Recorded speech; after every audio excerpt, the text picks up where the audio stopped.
Tuto méthodologie. Nous allons voir aujourd'hui comment réussir l'épreuve d'expression écrite et plus particulièrement comment faire un résumé en anglais.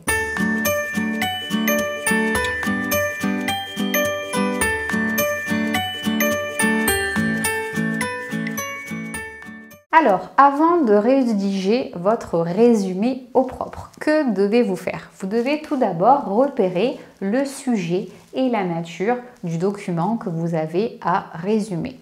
Comment faire? Vous allez devoir lire notamment le paratexte. Qu'est-ce que c'est le paratexte? C'est tout ce qui se trouve autour du texte, comme le titre, la date, l'auteur, etc. Parce que ça va vous donner des indices.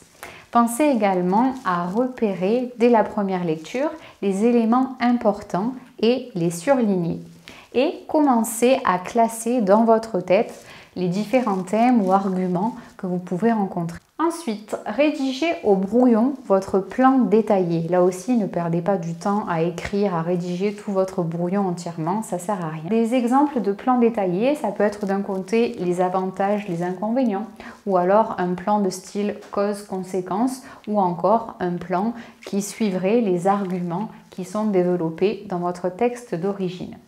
Attention, un résumé ne doit pas forcément suivre l'ordre du texte d'origine. Il est important également, lorsque vous résumez, de ne pas paraphraser le texte d'origine, mais au contraire, vous devez reformuler avec vos propres mots. Et enfin, votre résumé ne doit pas dépasser un tiers du texte d'origine, puisque c'est un résumé, qui dit résumé, dit plus court. Ensuite, votre résumé, à proprement parler, doit contenir une introduction avec une brève explication du contexte. Également un développement, donc comme j'ai dit tout à l'heure, de style avantage, inconvénient, cause, conséquence, ou alors qui suit les arguments développés dans le texte d'origine.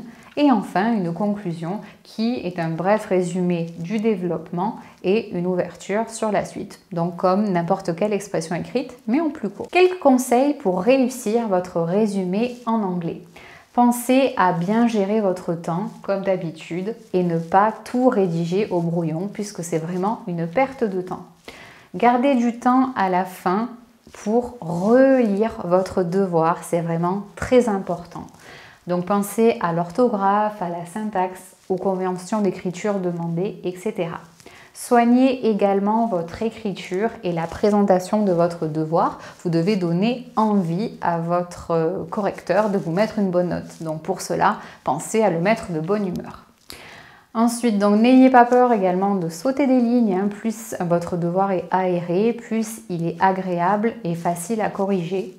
Et enfin, respectez et indiquez le nombre de mots sur votre copie. C'est important là aussi pour le correcteur qui n'est pas à recompter derrière vous. Et puis vous, pour savoir si vous avez bien répondu à la consigne en respectant le nombre de mots. Voilà, je vous souhaite bonne chance, good luck. Si vous avez aimé ce tuto, n'hésitez pas à liker, activer la petite cloche pour recevoir des notifications et vous abonner à ma chaîne et en parler autour de vous. Merci!